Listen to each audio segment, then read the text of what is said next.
और बड़ी खबर आ रही है, फरीदाबाद से पकड़े गए आतंकी पर एक बड़ी अपडेट। अल कायदा से जुड़ा हुआ है आतंकी अब्दुल रहमान। मोस्ट वांटेड आतंकी अबू सुफियान के संपर्क में था अब्दुल रहमान। राम मंदिर उड़ाने की कर रहा था साजिश। आतंकी की 2 मार्च को गिरफ्तारी हुई थी। उसके पास से हैंड ग्रेनेड भी मिले थे। धार्मिक स्थलों की रेकी के वीडियो भी उससे बरामद किए गए हैं। इस वक्त ये बड़ी खबर आ रही है कि अल कायदा से जुड़ा हुआ है आतंकी अब्दुल रहमान। उसके पास से वीडियोज भी मिले थे और साथ साथ उसने अयोध्या में रेकी की थी, उसके वीडियोज भी बरामद किए गए थे और राम मंदिर उड़ाने की उसने साजिश रची हुई थी। और अबू सुफियान ने हैंडलर्स के जरिए उसे हथियार मुहैया कराए थे और साथ ही साथ अल कायदा कनेक्शन निकलकर यह पूरा सामने आया है। अल कायदा का आतंकी है अबू सुफियान, जो कि हैंडलर के जरिए इसके साथ जुड़ा हुआ था और टारगेट पर था राम मंदिर। राम मंदिर को लेकर के लगातार आतंकी संगठनों की धमकियां आती रही है और अल कायदा, जो कि पहले से भले ही कमजोर हुआ हो, लेकिन भारत के धार्मिक स्थलों पर अभी भी उसकी बुरी नजर है और अब्दुल रहमान का कनेक्शन अल कायदा से निकलकर सामने आ रहा है। राम मंदिर पर आतंकी साजिश का यह पर्दाफाश किया गया है।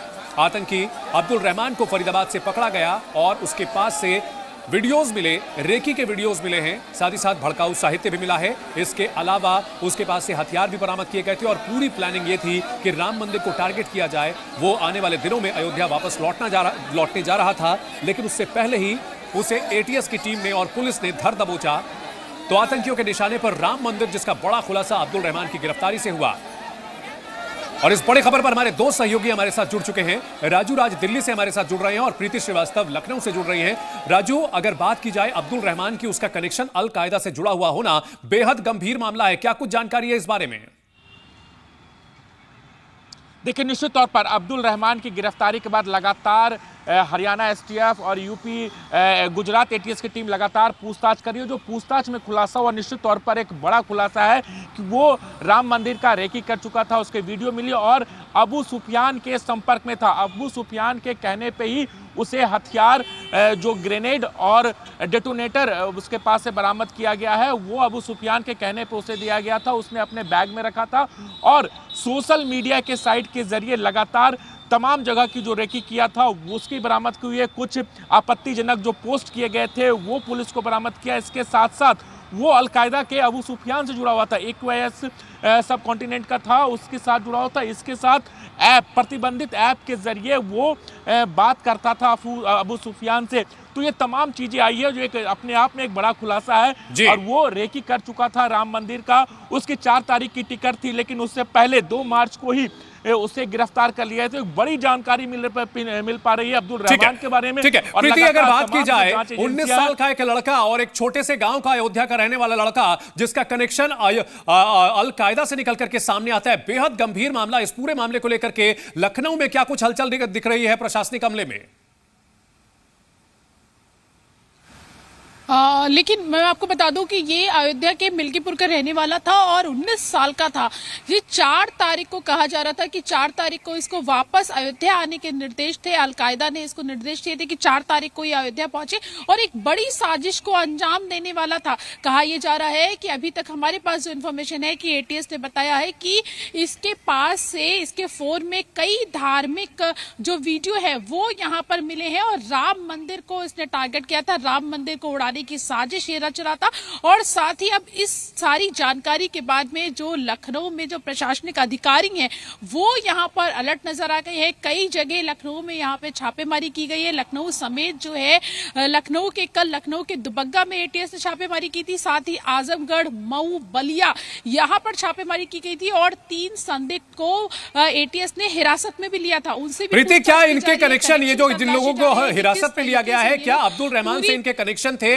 क्योंकि ये अकेले ये इस पूरी वारदात की प्लानिंग कर रहा था, ऐसा नहीं हो सकता। उसके साथ और भी लोग जुड़े हुए हो सकते हैं। देखिए, बिल्कुल आप ठीक कह रहे हैं, क्योंकि कभी जब भी कोई बड़ी साजिश को अंजाम देने की साजिश रची जाती है तो कोई भी अकेला इस साजिश को अंजाम नहीं दे सकता है। इसी को लेकर जो एटीएस जो है वो काफी ज्यादा सतर्क हो गई है और एटीएस के साथ साथ यूपी एसटीएफ जो है वो भी इस पूरे मामले की जांच कर रही है और सीएम योगी ने सख्त आदेश दिए हैं कि लगातार जो है इस मामले को लेकर सतर्क रहे पुलिस और इसको लेकर ही जो लगातार जो है। ठीक है, अयोध्या में क्या स्थिति है प्रीति? अयोध्या में क्या स्थिति है जानने के लिए रुक करते हैं हमारे सहयोगी प्रवेश पांडे का। प्रवेश, अयोध्या को लेकर के बड़ी साजिश का खुलासा हुआ कि राम मंदिर को अटैक करने की साजिश आतंकियों ने रची थी। अल कायदा से जुड़े हुए तार हैं, वहां पर क्या स्थिति है? सुरक्षा को लेकर के क्या इंतजाम है? देखिए, बिल्कुल आपको बता दें कि जिस तरीके से जो अब्दुल रहमान है उनकी गिरफ्तारी एटीएस व एसटीएफ के द्वारा की गई थी, उसके बाद अयोध्या में भी जो है सुरक्षा बढ़ा दी गई थी। जिस तरीके से कहा जाए कि वो जो धमकी दी गई थी राम मंदिर को बम से उड़ाने की, उसमें भी जो ये संदिग्ध आतंकी जो पहले कहा जाता था, जो गिरफ्तार हुआ था अब्दुल रहमान, उसमें भी उसका नाम आया था। लगातार जांच कर रहे हैं। उसके पिताजी को भी जो है पुलिस उठा के ले गई थी, जांच कर रही थी। लेकिन सबसे बड़ी बात तो यह है कि उसके घर से जो बरामदगी हुई थी, उसमें लकड़ी की बहुत सारे बंदूकें मिली थी। तो ये एक बड़ी बात सामने निकल के आई, क्योंकि लकड़ी की बंदूकों निकलने का मतलब, अगर सूत्रों की बात माने तो फिर जो है इससे ये कहा जा सकता है कि लकड़ी के बंदूकों के माध्यम से अन्य लोगों को हो सकता है ट्रेनिंग दी जा रही थी।